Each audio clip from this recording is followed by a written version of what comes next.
喂，李总，是我小陈。我们村的桃子呀，今年品相特别好。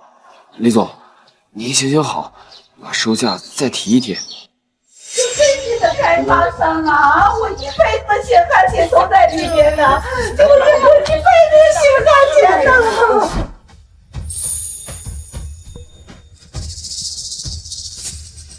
乡亲们，这是怎么了？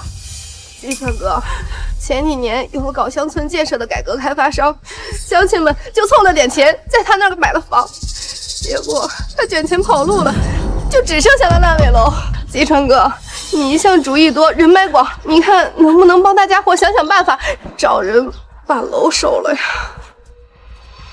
是啊，这烂尾楼是开发商的问题，如果没有其他公司愿意接手，我也没什么办法。怎么会没什么办法呢？季川，你可是我们村杰出的乡村企业家呀，你肯定有门路的，对吧？就是啊，对呀。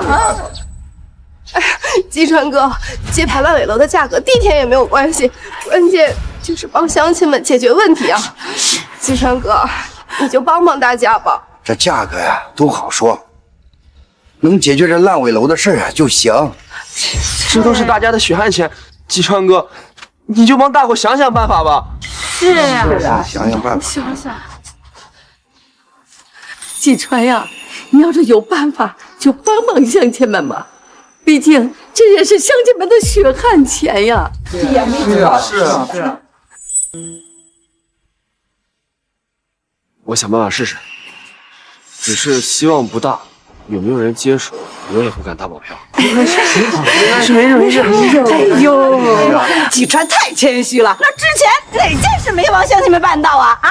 是啊，说不定季川还能帮我们拿回点补偿款呢。是啊。好了，大家先回家吧。这事儿我去城里问问，大家在家等我消息。行，秋华姐，季川，我们先回去。好，大家先回吧。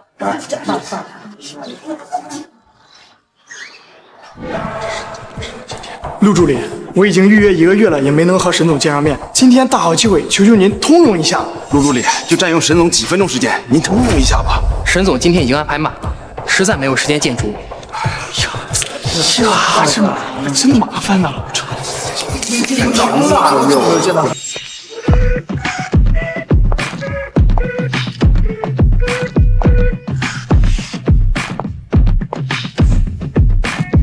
沈总，是沈总来了。沈总，超超，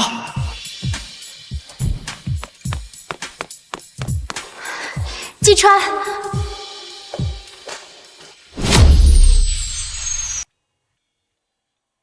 来吃菜。季川，你现在过得怎么样？还是在周家村帮乡亲们吗？你呢？如你所见，庄南集团现在做大做强，多亏了你当初的指点。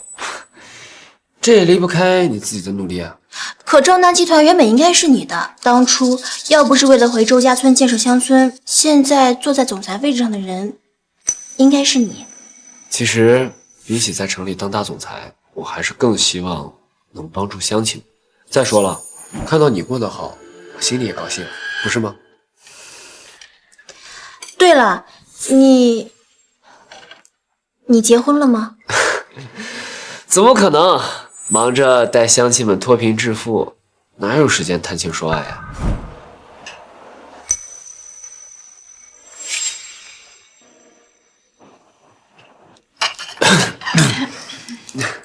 我沈总，沈总，合同拿来了。季川，你们的村子原本并不在度假村的规划之内，但是看在你是为了村子发展和我们……没什么，看在你是为了村子的份上，我已经让人把你们村划进去了。省长，真是太谢谢你了，我代表我们村感谢你。先别急着谢我，这个收购的价格嘛，因为周家村的楼是烂尾的，楼盘本身的绿化设施配套等等都达不到度假村的标准，所以我们给不了太高，每一套楼成本价100万。看在你的面子上，我再多加50万，你要从中赚多少，你自己定。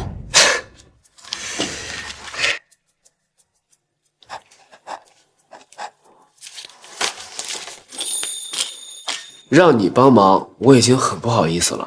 再说都是乡亲们的事，我怎么可能只想着赚钱呢？跟我还有什么不好意思的？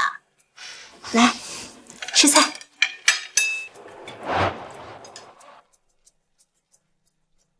哎呦，小阿婶儿，你儿子可是帮了我们大忙啊！收下，收下，这都是乡亲们的一点点小心意，秀华婶儿，您一定要收下呀！哎呀，对呀，收下吧，收下吧，收下吧，收下，乡亲们，我们家金川能帮到乡亲们就好了。这些东西啊，真的不能收，你们拿回去啊，自己用吧啊！哎呦，收下吧！哟，乡亲们都在呢。什么？我们村的烂尾楼进度假村规划了？是啊，我看其他楼盘一套赔偿200万呢，你们村要发了。我得赶紧去告诉乡亲们。哟，乡亲们都在呢。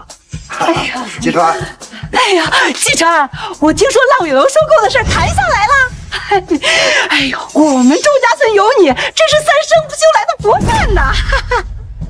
是，谈下来了。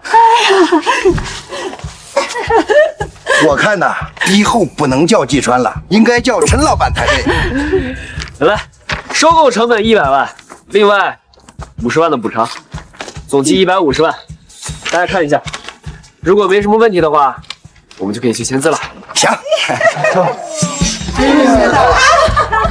好了，150万，我买房子成本100万，这50万可是把我们这几年的亏损都补上了啊！是啊100万就算是放进银行，这几年的利息也赚不到50万呢。这些钱我们拿着盖房子、买套新房都绰绰有余呀！是啊，我签，我签。等一下，季川哥，刚刚乡亲们说你给开发商的钱是多少？补偿150万，有什么问题吗，村长？总价150万。陈季川，这合同不对吧？闺女，你这是干什么？我干什么？应该问问他陈季川干什么。乡亲们，这合同不能签。怎么了这是啊150万，怎么能不签呢？这合同有什么问题吗？为什么不能签？陈季川，你还敢问啊？我又没做亏心事，我为什么不敢问？好啊，既然你不肯承认，那只有我来撕破你的脸。乡亲们，就是他，陈季川，吃了我们的补偿款。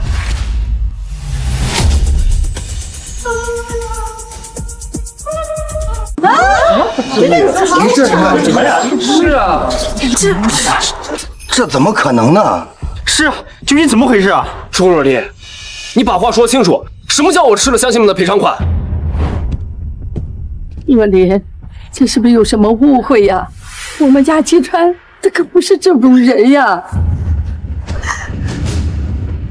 周若丽，你就不能好好说话吗？推人干什么？好啊，那我问你，隔壁楼盘一套卖多少钱？开发商收购回来赔偿他们是多少钱？具体多少我不知道，但一定比我们的烂尾楼高。跟我装糊涂是吧？那我告诉你，隔壁楼盘一套收回来就是200万。200万！我们这些房子不在规划范围之内，开发商愿意给150万已经是加价了。加价，据我了解，乡亲们的烂尾楼已经划入到了度假村范围之内。从烂尾楼变成度假村，这个价格可不止150万呢。乡亲们可以问问买了隔壁楼盘的亲戚，规划进度假村的房价是多少钱？这可不只是150万呢。我得打电话问一下。周若琳，你不要在这胡说八道哄骗乡亲。那些房子都是建好的商品房，原本就比烂尾楼的价格要高一些。况且我们的楼本来没有规划进度假村里面，是我费了9牛2虎之力。哟，急了呀！被我戳穿了，吃不到乡亲们的补偿款了，恼羞成怒了。还费了9牛2虎之力。你以为你是谁呀？轻飘飘说2句话，就能让我们周家村变成杜家村的规划范围之内了？我陈继川，行得正，坐得端，绝对没有赚乡亲们1分钱。乡亲们，问好了吗？是不是要建杜家村？他们的楼盘又是多少钱？对，我家小叔子说，他们的楼房一套200万收呢。我侄子也这么说，我姑姑也这么说的。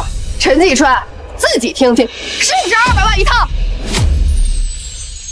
乡亲们，你们听听，200万和他说的150万差了整整50万。明明我们周家村被划进了杜家村里，却只能拿到比别人低的价格。他陈继川到底吃了我们多少回扣？这合同我们不能签。不签，合同不签了，不签了。200万和150万一套的差价就是50万。我们村有20户人家，这加起来就是1000万。我说他一个外姓怎么对咱们周家村的事这么积极呢？原来是为了吞乡亲们的钱呐！我呸！有话好说，有话好说，滚一边去！妈，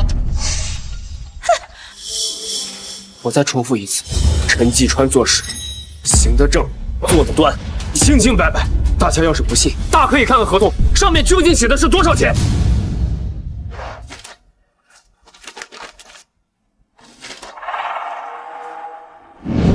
真的呀，原价100万，额外赔偿50万。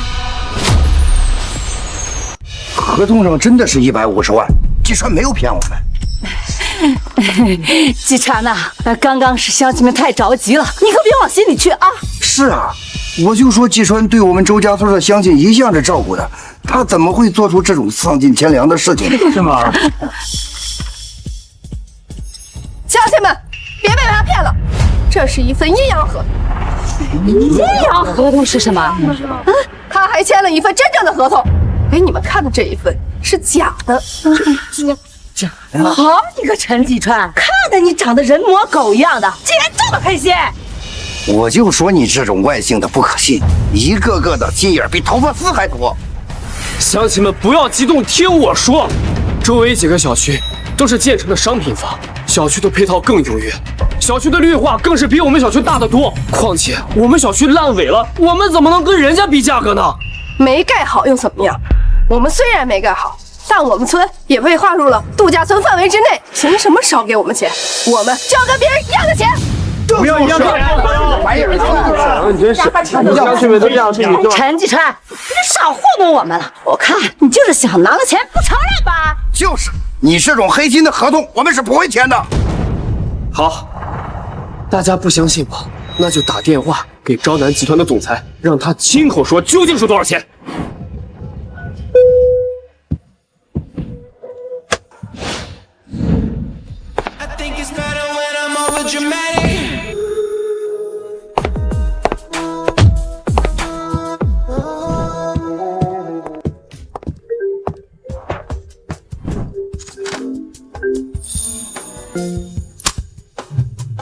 喂，季川，怎么了昭昭，我们的补偿款究竟是多少钱？150万一套啊？怎么了吗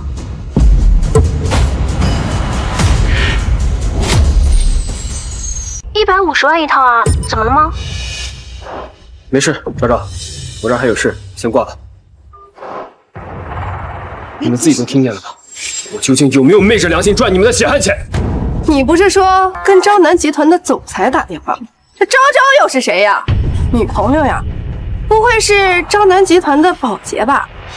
你是想跟乡亲们说，昨天是跟招南集团的保洁签的合同吧？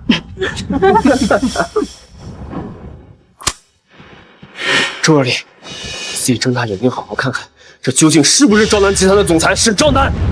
你电话那头要真的是招南集团的总裁，为什么要不到更好的价格？就算要不到300-400万，那和别人一样，200万总得有吧？我看呀，你就是想吃了我们的补偿款去讨好你女朋友吧？好你个白眼狼，敢拿我们的补偿款去做人墙，你今天必须给我们个交代！好，我今天就给你们一个说法。那天是你们说这房子烂尾这么多年，想拿回自己的血汗钱，让我帮忙想办法。我替你们去找开发商，不仅拿回了你们的成本价，还补偿了50万。我合同都带来了，你们还想怎么样？可你给的价格也太低了，我们怎么能同意？就是，太低了，就是呀，太少了。是不是你们自己说的？只要能接盘这个烂尾楼，价格低点也没事儿，是不是你说的？你说没说？你说没说？沈总，只是接济老朋友的话，为什么不直接给钱呢？你懂什么？我可是要去提亲的。提亲？那个陈继川只不过是个农村小伙，即便有点生意头脑，可拿什么跟集团老总的您比啊？别这么说，当初我跟季川一起创业，在壮大集团发展态势一片大好的时候，是季川把集团让给了我，独自回乡发展。他临走前啊，还把后面几年的规划都给我想好了。没有他，就没有昭南集团的今天。你身为昭南集团的员工，以后不准这么说他。是，沈总，是我失言了。别耽误时间了，我们去提亲。今天我要给季川一个惊喜。你呢？说没说？我们说的不过是客气话，谁知道你还当真了，还害乡亲们亏这么多，简直是丧天良！就是，乡亲们，当初昭南集团评估的时候，我们村的烂尾楼只有50万一套，烂尾的房子价格自然是要打折扣的。人家昭南集团是看在我的面子上，才愿意成本价收购，还愿意补贴你们这几年的损失。哟，牛皮都吹上天了！要是真有这么大的本事，怎么不多谈一点啊？是，少往自己脸上吹金了。乡亲们，咱们做人得讲道理吧。这些年，我们集团为了周家村的乡亲，为了周家村的发展，为乡亲们做了多少事啊！即便是你们对赔偿款不满意，也不能这样说我们季川呀。还帮忙呢啊！我看别人有事，他跑得比狗还快呢。我看是想吃回扣吧。当初卖我们家桃子那个激进劲儿，不知道黑了多少钱呢。之前还帮我们家卖橘子呢。陈继川，这么多年你装模作样帮助乡亲们，原来就是为了挣他家的钱呀！乡亲们，这件事情咱不能这么算了，今天就让他把这些年吃的黑心钱都还回来。对，还过来！我陈继川做人做事敢做敢当，从来没赚过你们一分。陈继川，他是故意的，完全没死，赔了他！滚出所言！怎么？完全没死，我们钱！滚出所言！你是滚出去！没死钱！青蛙了，什么清高啊你啊！妈，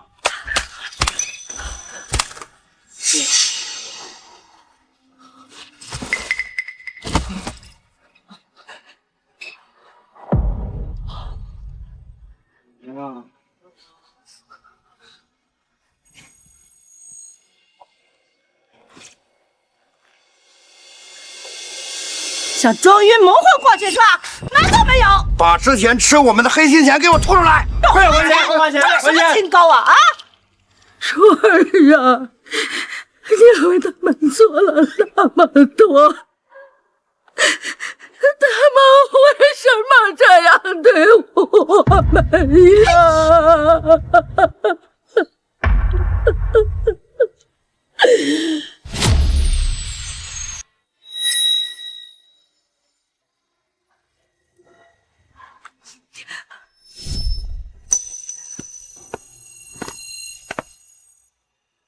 周素芬，当初我为什么帮你家卖桃子？是不是你告诉我儿子结婚需要用钱？我帮你卖的比收购价还高5毛，你还有什么不满意的？那也没赚几个钱啊！你不就是想博个好名声，让乡亲们夸你呗？我博个好名声，我稀罕，我可太稀罕了。还有你，周大强，你家那片橘子里，从种植到销售哪一个环节不是我帮你的？你这都不满意吗？你可拉倒吧！那品相不好的橘子，你是不是也压价了？想在我面前装好人，我呸！还有你，当时你嫌自己家的地偏僻位置，我把我家的地借给你种葡萄，这么多年，我收过你一分租金吗？就你家那几亩地谁稀罕啊？要不是我帮你，你家那几亩地早荒了。我不问你要钱就不错了，你还问我要钱？好啊！既然这么多年，你们觉得都是我陈继川一厢情愿，那从此以后，周家村的忙，我不帮也罢。这烂尾楼不会有人接盘，没人接盘就没人接盘，谁稀罕你来帮忙呀？都是我的错呀，都是我的错呀。没事。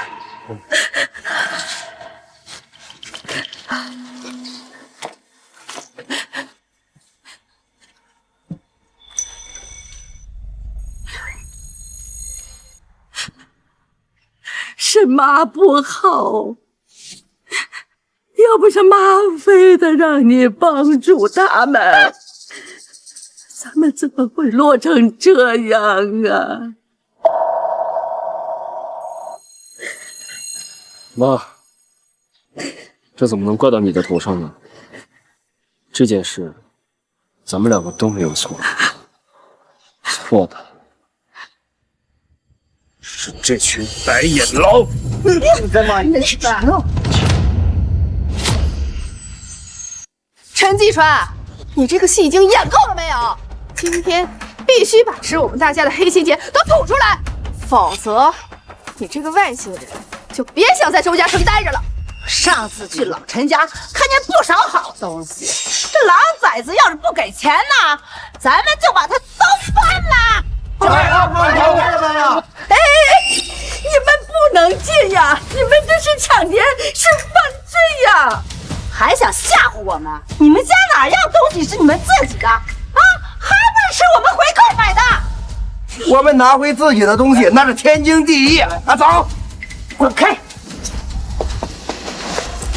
妈，没事，他们想要就拿就好了。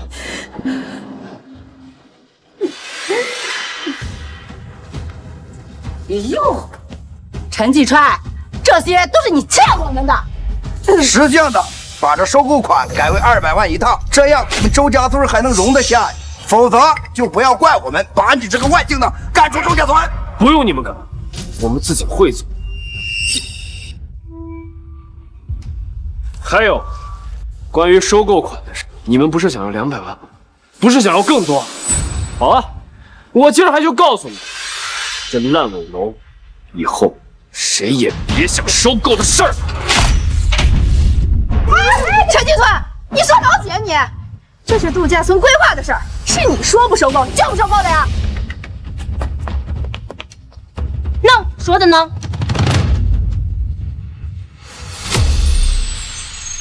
那我说的呢？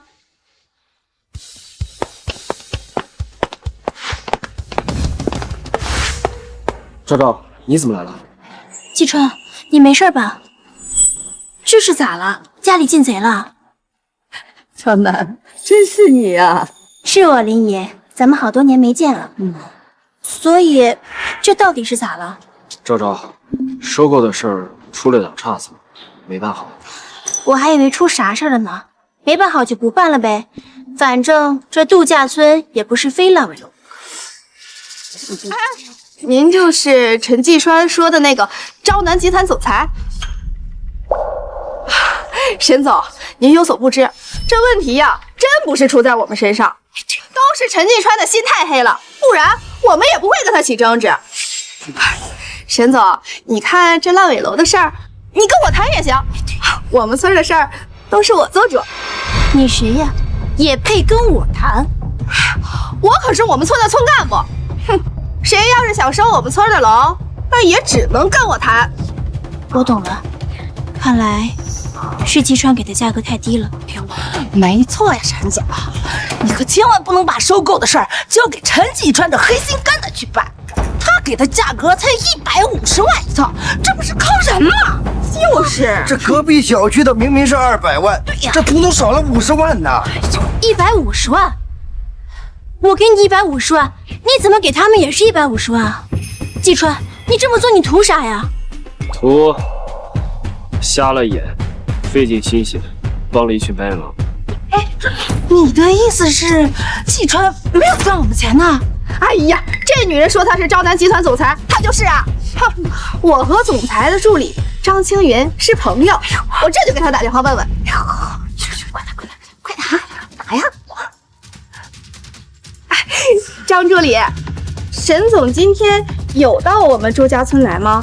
周家村没有啊，沈总出门的时候说是去分公司了，没有去你们村的行程。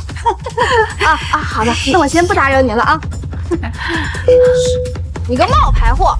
张助理说了，沈总根本就没有来到周家村的行程，大家别被他骗了。张助理说了，沈总就根本没有来到周家村的行程。我看呀，你就是和陈继川是一伙的骗子。哎呀，看你这么气派，还以为你真是沈总呢，没想到是陈继川找的演员啊！这陈继川叫的这么亲热，还周周呢，我看呐，这分明就是他的姘头。我和昭昭清清白白，不是你们说的那样，你们这是造谣。哟喂，这么紧张，怕是被我们说中了吧？乡亲们，我看呐，他们就是一对黑心肝的奸富淫妇，跑到我们村儿来坑蒙拐骗的。注意你的措辞，如此造谣抹黑沈总，我们赵南集团必将追究到底。嘿，你谁呀？这儿哪有你说话的份儿？我是沈总的助理。助理？哼，怎么现在做戏都做全套了，都开始请上助理来了？你看好了，这是我的工牌，我就是沈总的助理。假冒的就是假冒的，拿张工牌糊弄我，哼！你以为这就好使啊？我要是假冒的，带着这么多保镖，开着豪车来向陈继川提亲呀，这些可都是价值连城的礼物。你觉得我会拿这么贵重的礼物来糊弄你们吗？哼，别把自己想得太重。你假冒招南集团总裁和陈继川一起吃回扣，当然用得起这些了。什么？他俩一起吃回扣？好啊，果然是外星人，联合着外人来骗咱们周家村的钱来了，你简直是黑钱的鬼！周若离，昭昭好心把烂尾楼划入度假村的规划，你不要在这血口喷人，怀疑他的身份，还污蔑他骗钱。你说我是假的，你又有什么证据？张助理已经证实了，沈总呀，今天就根本没有来到周家村。既然你这么嘴硬，那我也好让你见识见识。稍后呀，我就让张助理来，看你还怎么狡辩。好啊，那你就打电话把张清月给叫过来。张特助的大名也是你随便能叫的。你们这对奸夫淫妇简直是胆大妄为，连我们周家村的回扣都敢吃，还冒充招南集团的人，咱们千万不能放过他们。就是。张助理，我们这里有一个冒充招南集团总裁的女人，你赶紧过来揭穿她的真面目。竟有人趁着沈总有钥匙出门冒充他，真是胆大包天！你等着，我这就过去。好，听见没有？沈总今天有钥匙出门，你呀就是个冒牌货。等张助理来了，你的死期就到。周若离，我劝你收敛一点，不要得罪不该得罪的人。好啊，乡亲们，你们看到了没？陈继川竟然还敢威胁我！你真不会以为找几个演员就能够左右烂尾楼的收购吧？只要是季川不想收购的楼，我们招南集团绝不会拆一砖一瓦。哟，还在这里装模作样呢？啊，都敢威胁上了！骗别人可别把自己给骗了。就你还招南集团的总裁呢？像你这样的，在招南集团顶多是个做保洁的。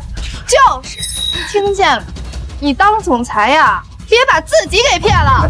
哎呀，我们烂尾楼啊，已经划入到了度假村的规划范围之内，可不是你们说不收就收的。还好有村长，否则岂不是让陈继川这畜生给骗了？就是，对吧？村长可是我们的大恩人。你们真是眼瞎心盲，连谁是你们的恩人都分不清。我再重申一遍，我陈继川做人做事敢做敢当，这么多年，村里的硬化路、学校篮球场、周家祠堂，哪个不是我找人修的？试问我陈继川哪里对不起你们了？陈继川给乡亲们办事儿，那是你应该做的，还敢在这里说三道四。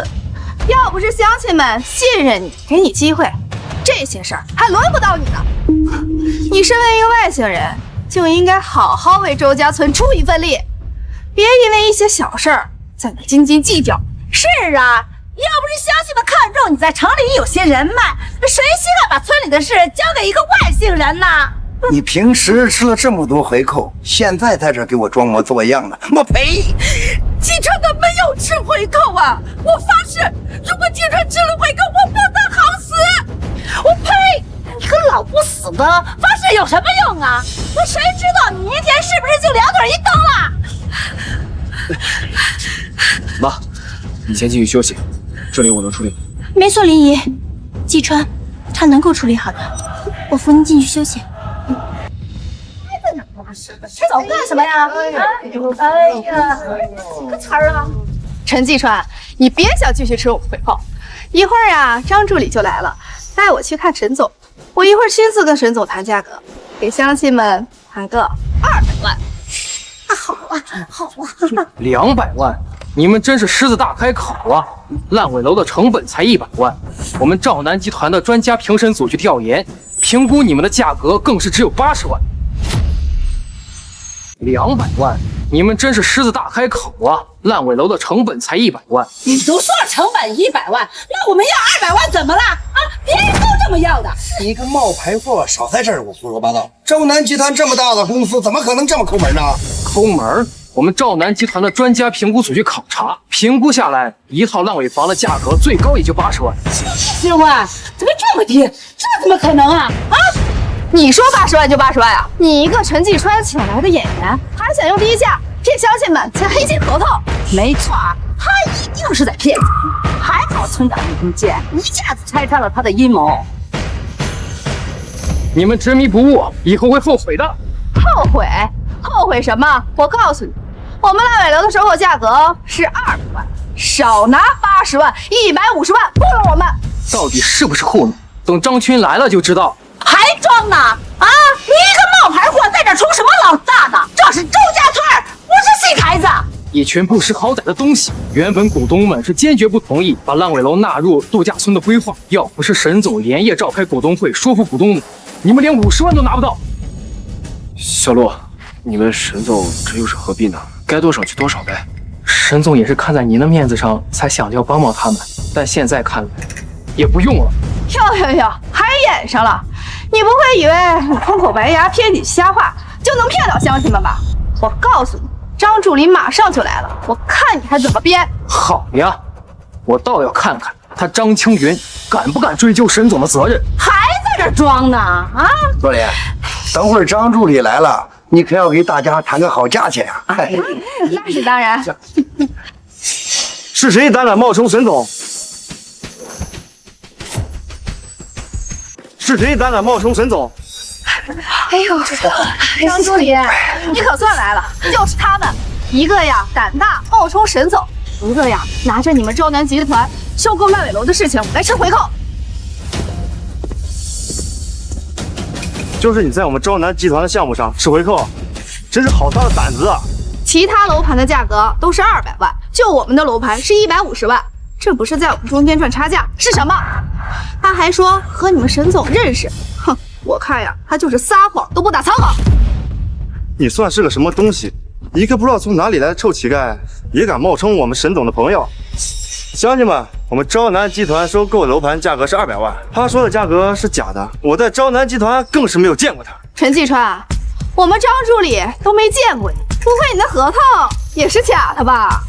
好你个陈继川，原本以为你只是吃大家回扣，没想到你居然还假冒沈总的朋友。你个黑心肝的东西，我们把烂尾楼的事情交给你，你竟然敢欺骗乡亲们！张助理，你可赶紧联系招南集团，惩治这2个骗子，省得他们在外面拿着你们的旗号招摇撞骗。哼，这可是对昭南集团的不敬，对沈总的不敬，更是对您的不敬。我才不是什么骗子。这个是你们沈总给我的收购合同，你一看便知。公章都有，难道合同是真的？可我怎么一点消息没听到？不行，打电话问问。谁知道这份合同是真的还是假的？万一你伪造我们昭南集团的公章，拿假合同来招摇撞骗呢？绝不可能！你要是不信，大可以回集团调查一下，这个究竟是不是真的。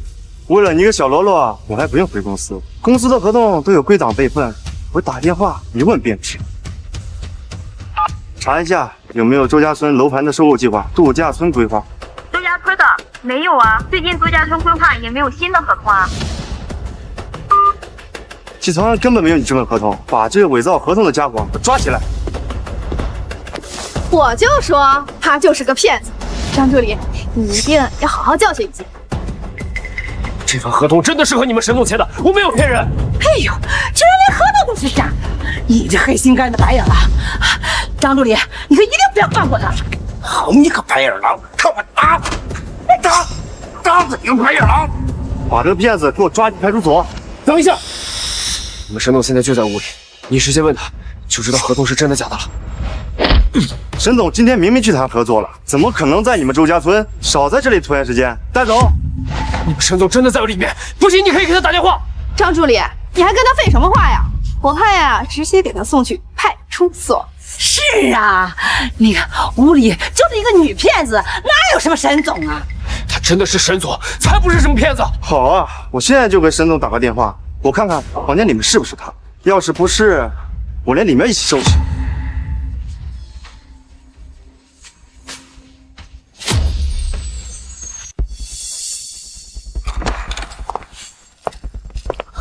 沈总，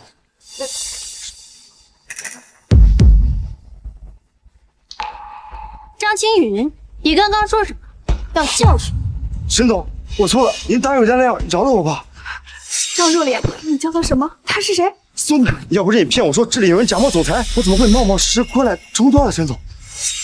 沈总，给我一个改过自新的机会吧。你仗着是我的助理，四处狐假虎威，我们昭南集团不需要你这样的败类，立刻给我滚出昭南集团！还不滚！沈总，刚刚是我们有眼不识泰山，您大人不计小人过，可千万别跟我们一样啊！沈总，我们乡下人哪里见过什么总裁呀？这一时认错也在所难免。您可千万别生气，影响了这烂尾楼的收购啊！这到底谁才是其他人演戏的？变脸变得这么快？沈总啊，你不是说看在集团的面子上会多给一点吗？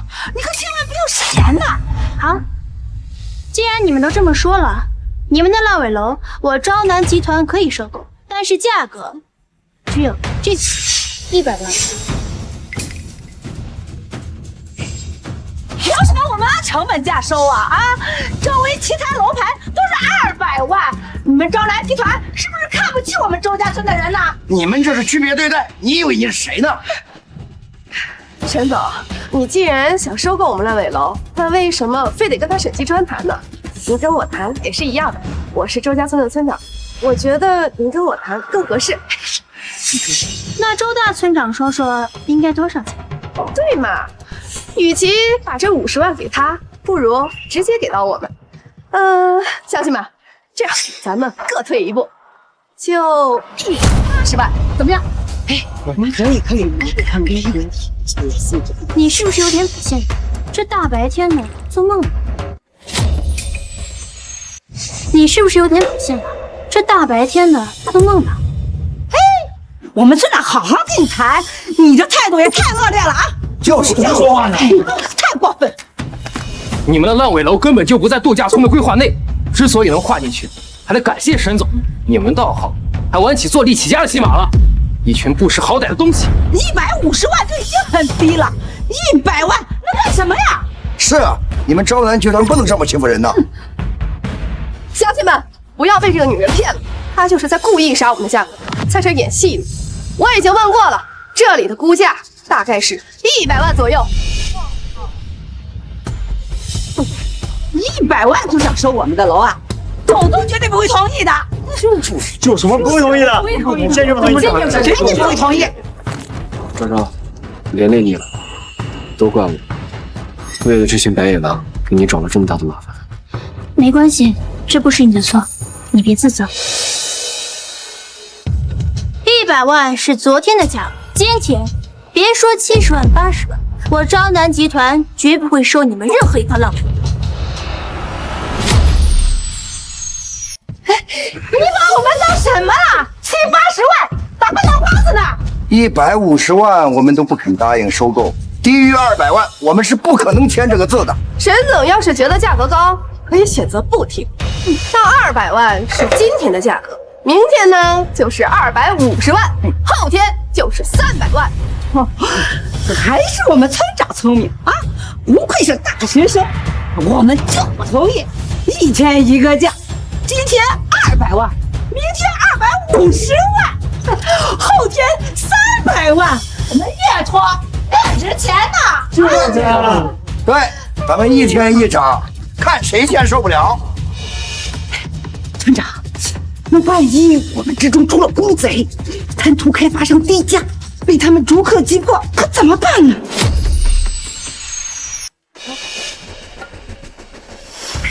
村长。那万一我们之中出了公贼，贪图开发商低价，被他们逐个击破了，可怎么办呢？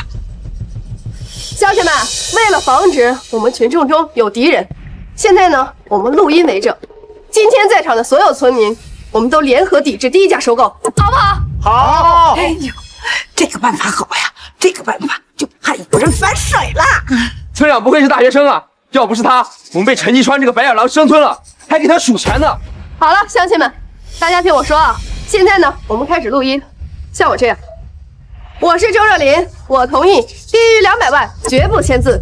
我来，我是周素芬，我同意低于200万绝不签字。我是周大强，我同意低于200万绝对不签这个合同。我也同意低于200万绝不签字。我也同意低于200万绝不签字。我也同意低于200万绝不签字。我也同意低于200万绝不签字。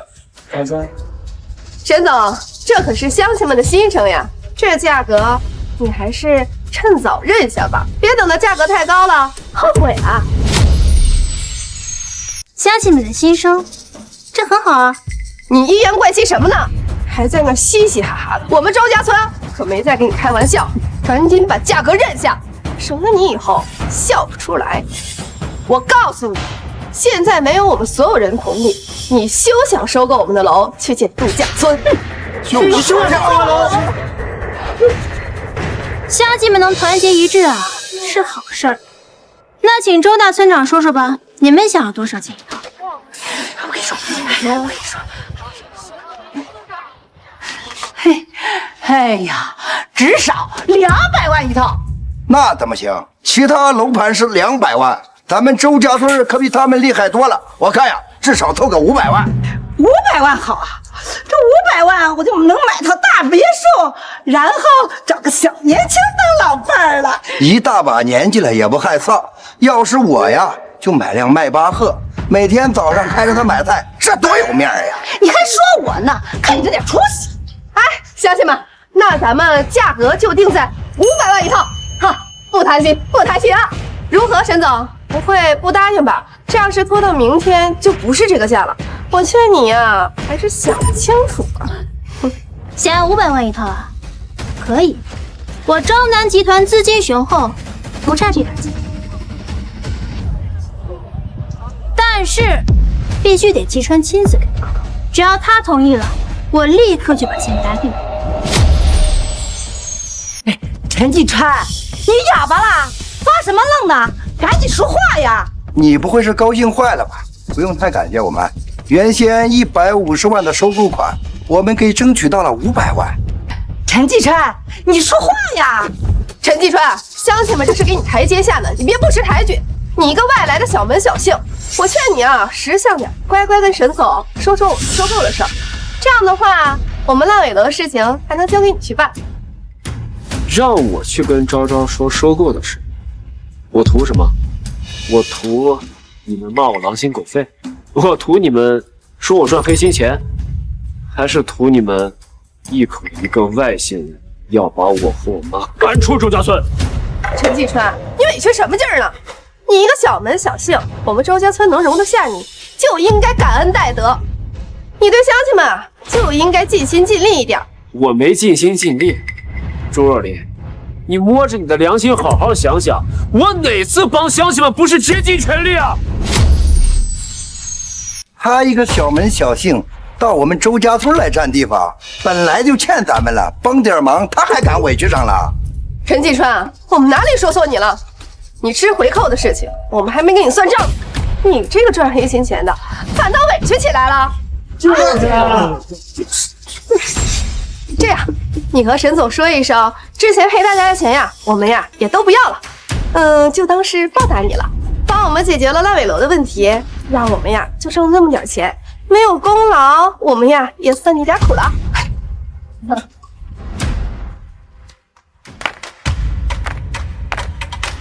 说得好啊，说完了吗？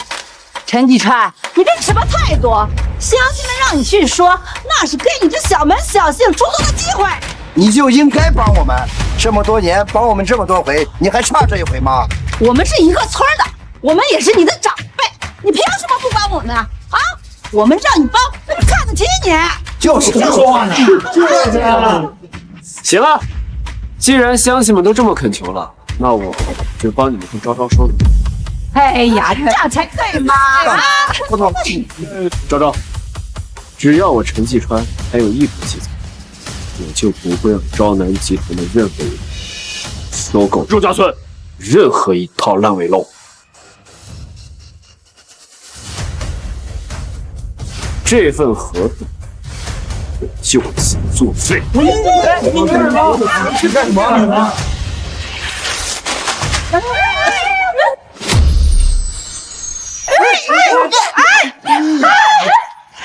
好好，继川，你终于清醒过来了，不再伺候这群白眼狼了。哎呦，继川，你开玩笑的吧？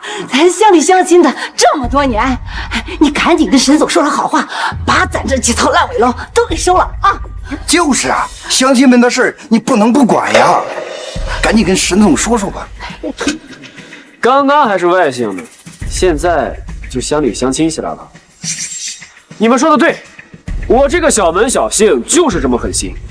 今天只要有我在，你们的烂尾楼就别想被昭南集团收购。哎，这周若琳，你得说句话呀！啊，你是村干部，这件事你得站出来解决呀！啊，陈继川，你装出这副死样子给谁看呢？你能不能反思一下，为什么乡亲们对你不满意？还不是你平时不尽心吗？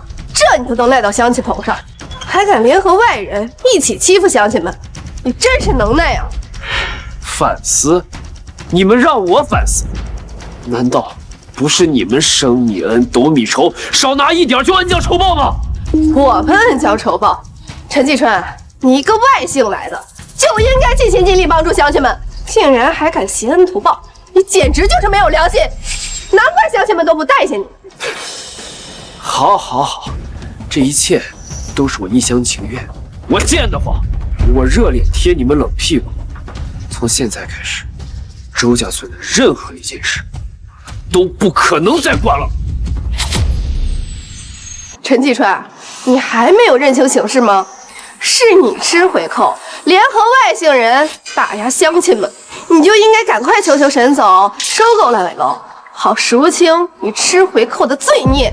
这里是周家村，不姓陈，你不去求沈总，不怕乡亲们以后传你的金羊骨吗？不怕乡亲们把你这个外姓给赶出去吗？对，赶出去，用不着你们赶人。我和我妈这就搬出周家村，从此以后，我们母子与你们再无干系，度假村的规划更与你们无关。陈继川，你闹什么脾气？又把自己当成很重要的人吗？到了城里，你以为还有像我们周家村这样帮助你的人吗？别做梦了！陈继川，这里没人在乎你的去留，只要你把乡亲们的事情办好了，之前你吃回扣的事儿，我们就不追究了。好啊，陈继川，你敢打村长？你个外姓的好威风啊！你们周家村的人没有资格追究我，现在就从我家里给我滚出去！季川让你们滚，没听清吗？我们昭南集团绝不会收购你们让位。你们既然想要更高的价格，那就去找人收拢收拢。沈总，我敬您是集团总裁，叫您一声沈总。您那么有钱，就不能帮乡亲们个小忙，收购烂尾楼吗？你就那么自私吗？不过举手之劳，这都不肯帮，还说大老板呢？我看你们这个公司迟早要倒闭。就是啊，你有没有点格局呀？大方一点，这么点小钱就计较呀？你们公司还想赚钱呢？我看呀，不成了。哎呀，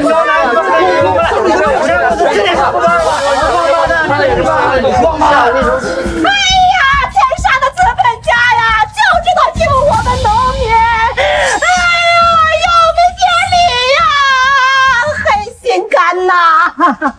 那我今天就告诉你，你们周家村的烂尾楼，我昭南集团绝不会收其中的任何一套。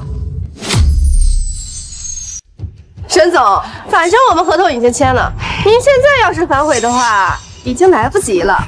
无论如何，你们今天必须收购。对，必须收购，必须收购。村长说的对，你们不收购也得收购。没错，今天你们必须得拆，你们不许耍赖。你们这些人简直是无耻至极！之前非要高价，现在我们不收购烂尾楼，你们这样是在威胁我们吗？威胁我们也没用，我们昭南集团绝对不会拆你们周家村的任何一套。别打动我，别打啊！沈总，你话不能这么说吧？咱们可是签了合同，你要是不收购，那可是算违约的。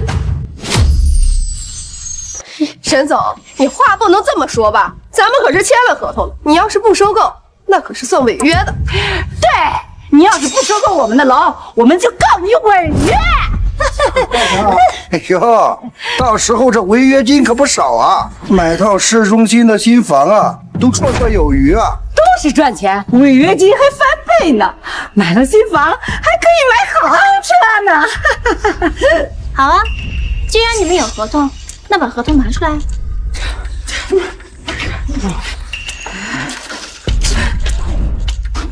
坏了，合同被陈继川的黑心肝子撕了。哎呀，这可怎么办呀？我的豪车豪宅都没了呀！这合同我们还怎么办呀？不用钱了，我宅呀，周盘怎么办？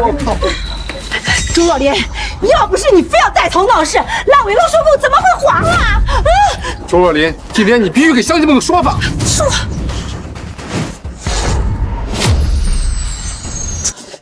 这收购的开发商又不止他们昭南集团一家，我们找别的开发商收购烂尾楼也一样。哟，就你能认识什么大老板呢？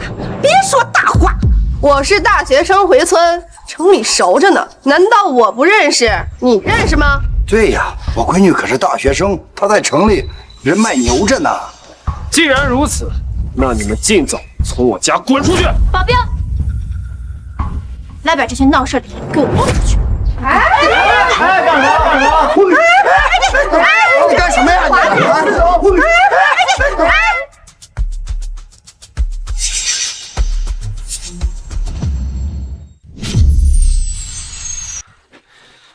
昭昭，对不起，你交给我的任务，我给办砸了。嗨，这有什么好对不起的呀？那是他们那些人咎由自取，跟你有什么关系？好了，别管他们了，你明天到集团找我一趟，我有事找你。好。对了，我今天来找你，是为了提亲的事儿。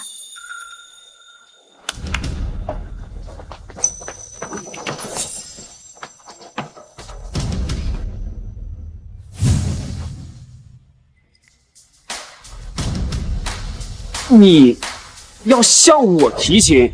对，你之前要回村建设家乡，我们被迫分开，现在终于重逢了，你还愿意重新跟我在一起吗？我当然愿意了。是现在收购的事情还没有结束，等告一段落，我们再考虑结婚的事，好不好？好，一切都听你的。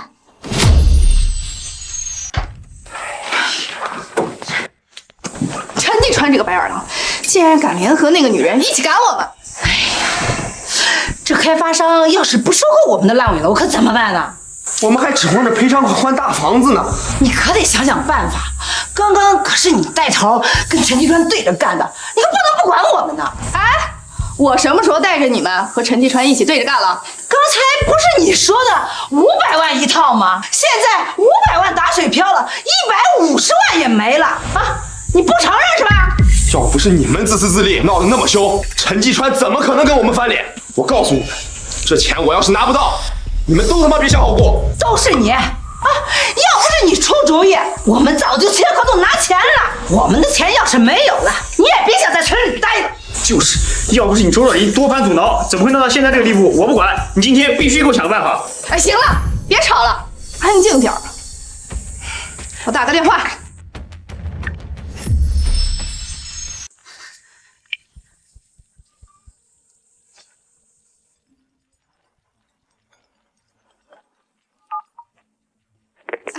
喂，张主任，我是周家村的村干部周若琳的。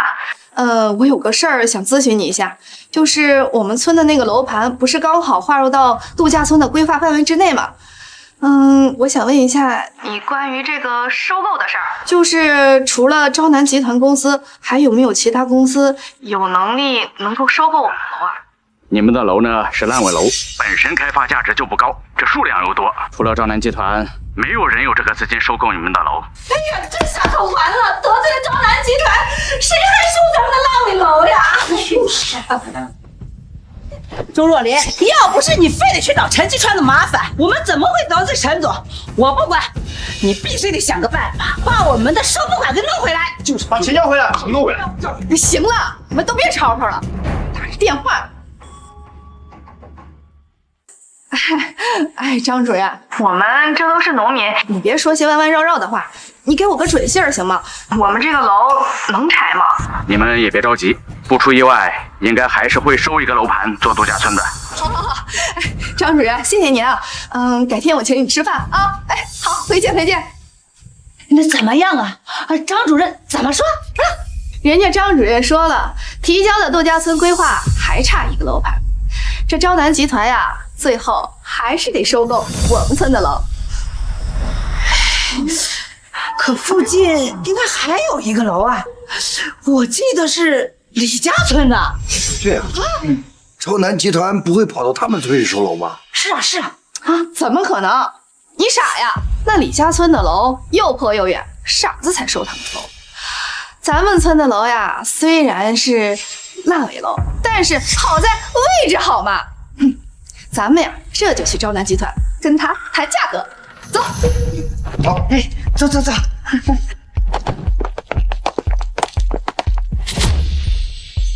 季川，这是李家村的承包合同。他们的楼虽然偏远一些，但是刚好跟之前规划的区域连在一起。之前周家村的楼没让你承包成，这一次啊，李家村的楼就交给你承包。好，这次我一定给你办得漂亮。不过度假村上报的数量确实少一个楼，如果李家村那边不同意，恐怕你还是得收购周家村的烂尾楼。放心，我一定不会让烂尾楼被收购的，你放心。陈继川，沈昭南出来！滚出来！沈昭南，滚出来！你们不是看不上招南集团吗？来干什么？陈继川，别装了，我们呀是来跟你谈价格的。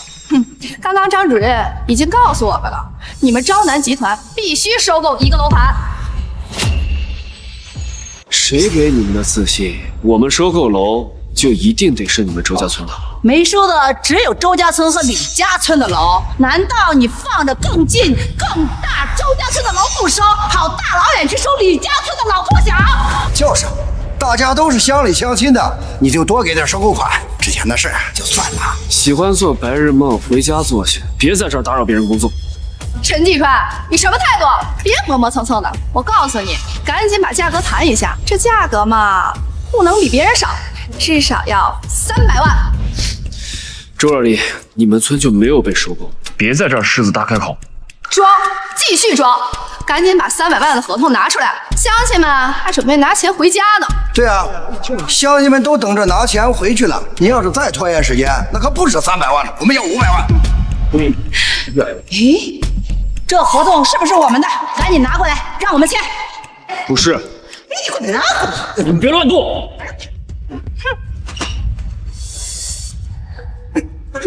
连我们合同都藏藏掖掖的，我看你啊就没安好心，想偷我们的钱是吧？你睁开狗眼好好看看，这里面到底是不是你们周家村？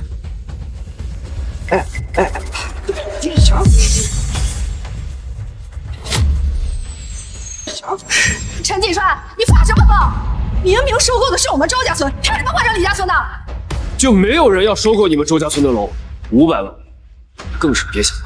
你可是我们周家村的人，你想胳膊肘往外拐啊？胳膊肘往外拐。当时你们赶我出来的时候，可不是这么说的。收购的事也是你们自己不要的，怎么赖到我头上了？反正我不管，你是周家村走出去的人，必须收购周家村的楼。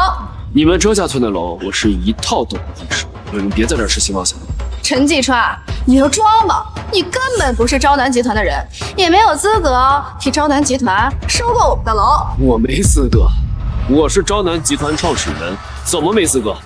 你少在这里招摇撞骗，谁不知道昭南集团总裁、创始人是沈总，那是他和他大学男友一起创办的，跟你这个骗子有什么关系？就是啊，你不会以为自己跟沈总谈了个恋爱就可以取代人家前男友的位置吧？啊！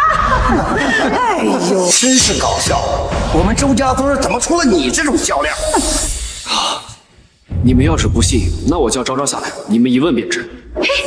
你和沈总那是男女朋友的关系，谁知道他会不会因为这层关系替你隐瞒呀？没错，谁知道他说的是真是假呀？你们就是非得无理取闹是吧？随便，爱信不信。让开，我还有事。哎，陈继川，我告诉你，你不仅吃回扣，还冒充沈总男友。哈，你要是不想办法把我们周家村的楼列入到规划范围之内，我就把你干的那些龌龊事儿都告诉沈总。你要告诉我什么？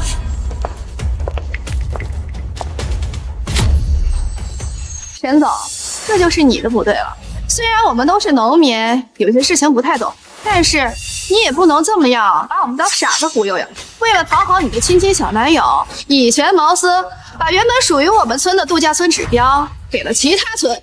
原属于你们村的度假村指标，这里你真是好大的脸啊！谁告诉你度假村的指标一定是你们村的了？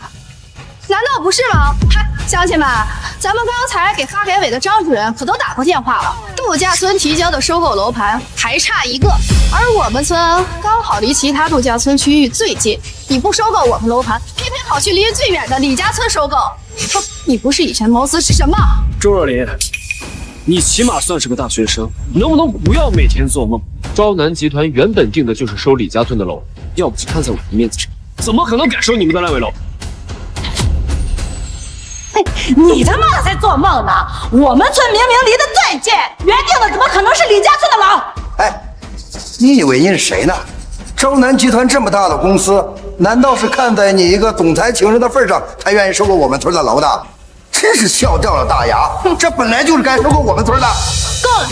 既然你们不死心，那我就告诉你，季川原本就是昭南集团的创始人，这家公司能有今天，全是季川的心血。当初要不是为了你们，为了周家村的发展，今天坐在总裁位置上的人就是他。我劝你们还是死了这条心。无论如何，我是都不会收你们村的楼。哎呀，季川哥，既然你都是昭南集团的创始人了，那你这么大人物，收一下我们村的楼，应该不是什么难事吧？就是啊！哎，季川呐，婶子可是看着你长大的啊，你可不能不管婶子。价格嘛，最好再高一点，也不枉我这么多年照顾你们家呀。照顾？你什么时候照顾过我们家？这些年不都是你们在吸我们家的血吗？季川，你这么说话可是伤了乡亲们的和气了。都是一个村的，有什么事过不去的？您这么大的人物，更应该心胸宽广点，就收了我们村的楼啊。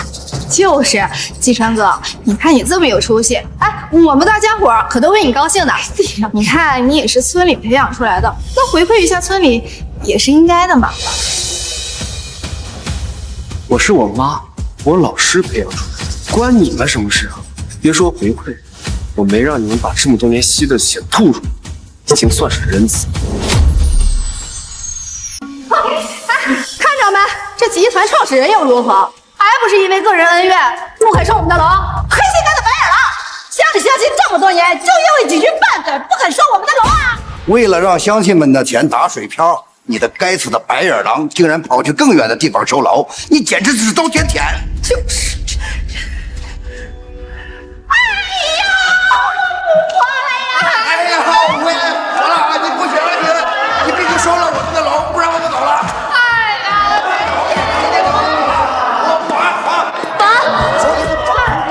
赶出去！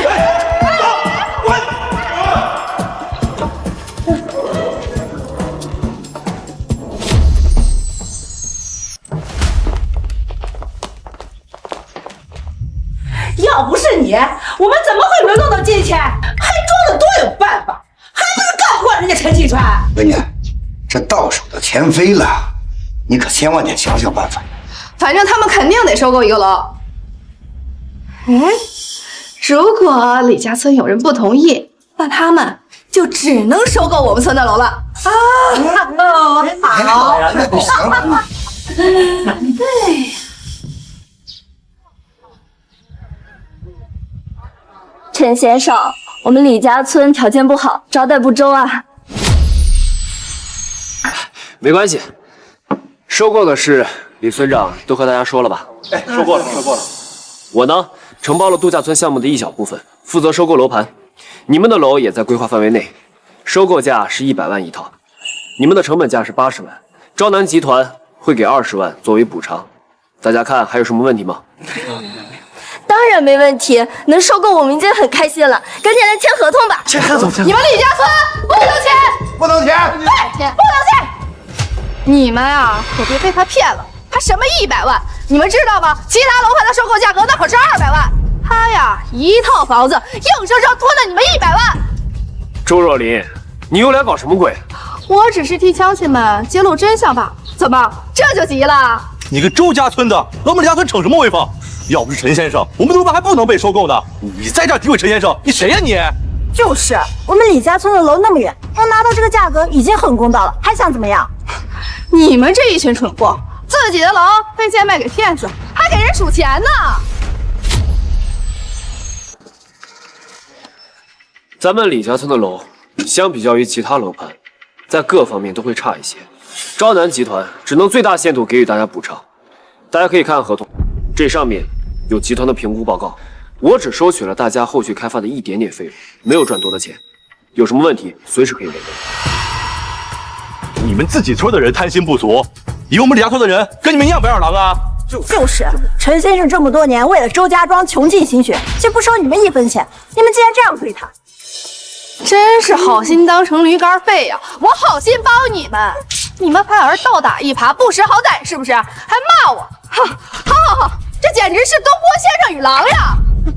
我们知道自己房子值什么价格，李家村的人不是贪心不足的白眼狼，不像你们不知感恩，竟敢带人来羞辱陈先生母子。你们口口声声骂陈先生是白眼狼，是骗子，我看你才是最大的白眼狼，诈骗犯！200万本来就是我们该拿的，凭什么人人都是200万，只有我们是150万？哼，倒是你李婷婷心高啊，100万一套都敢卖，哎呦，真是让人笑掉大牙呀！你怎么跟我们村长说话的？我们村长一心为了李家村的未来着想，你竟敢在这里诋毁他！你这个狼心狗肺的东西！乡亲们，我们把这些白眼狼赶出去！赶出去！走！快赶紧，快走！走！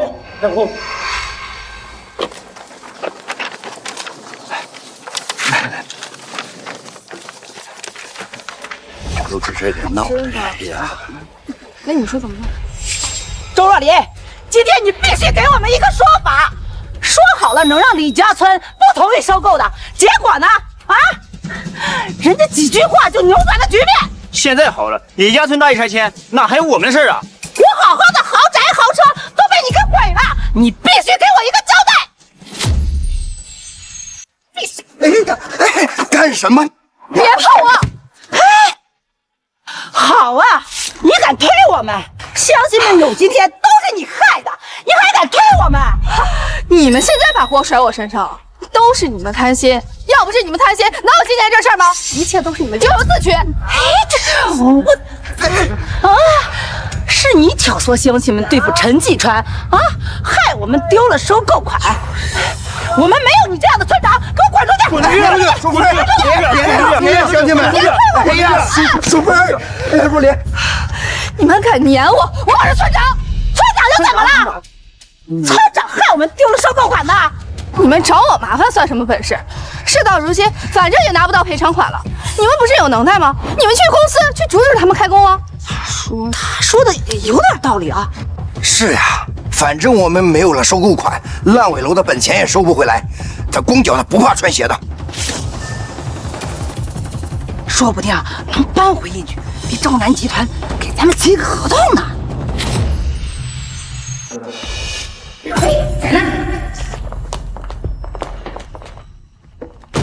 你们又来干什么？陈继川，今天呀，乡亲们是来讨要说法。你身为周家村的人，却不给乡亲们收购名额，今天呀，必须多一个名额给我们。对，必须多一个名额，还要多多赔偿。否则的话，我们就赖在你们门口不走了。你们谁都别想上下班。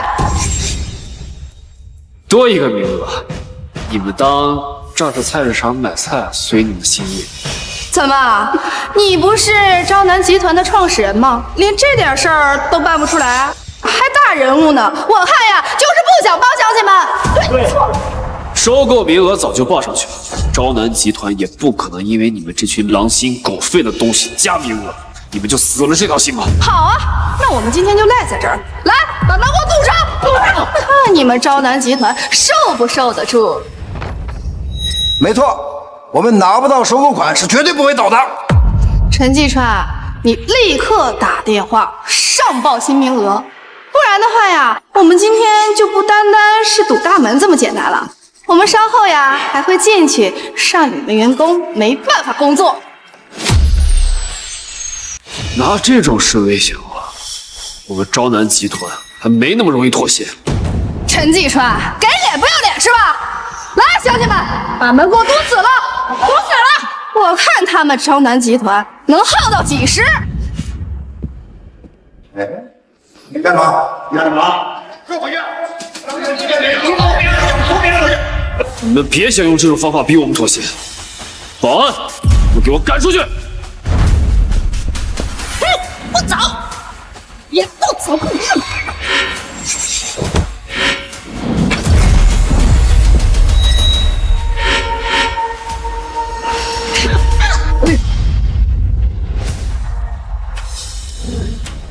淑芬，哎呀，打人了！招南集团打人了呀！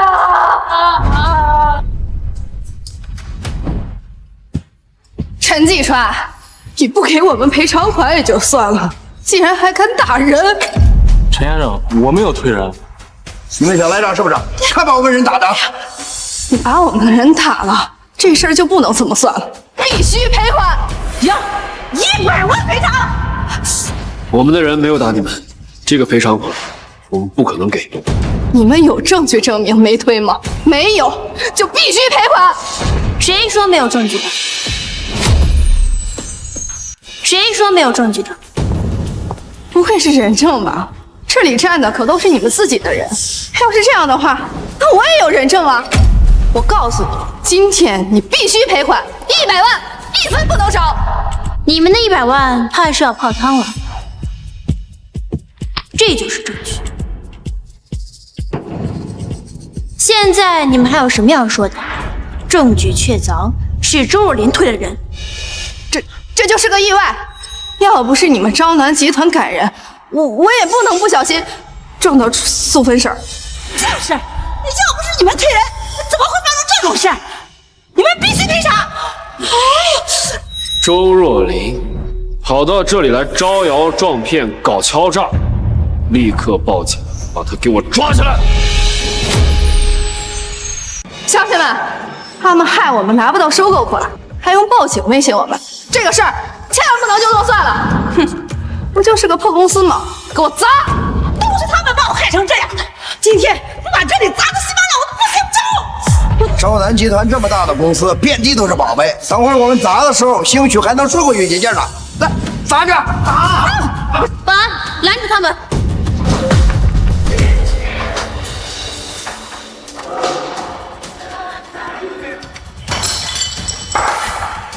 这可怎么办啊？陆助理，给张主任打电话，让他来处理。是。陈继川，你看他们，大家不好过，你也别想好过。你们闯进公司破坏财物，这是违法的。等警察来了，就是一顿打牢的时候。那又如何？反正法不责众。我们这么多人，还怕把我们抓了不成？